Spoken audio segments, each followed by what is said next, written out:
watching Ashar Hashmi Academy. Linear graph MCQs worksheet 3 with answers. ये हमने आपके सामने वर्कशीट बनाई है, जैसा कि आंसर्स भी आपके सामने हम मेंशन कर दिए।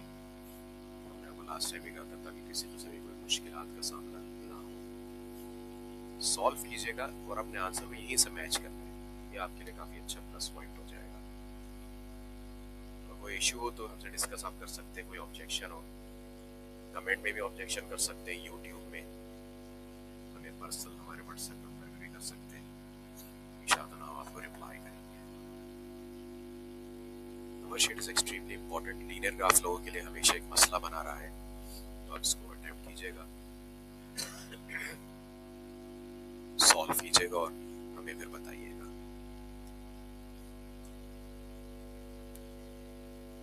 हमारा व्हाट्सएप चैनल मौजूद है, वहाँ हम अपडेट भेजते रहेंगे आपको, ताकि आपको किसी को परेशानी ना हो। एग्जाम सर पे हमारी पूरी कोशिश है कि आपको मैक्सिमम असिस्टेंस दें इंशाअल्लाह।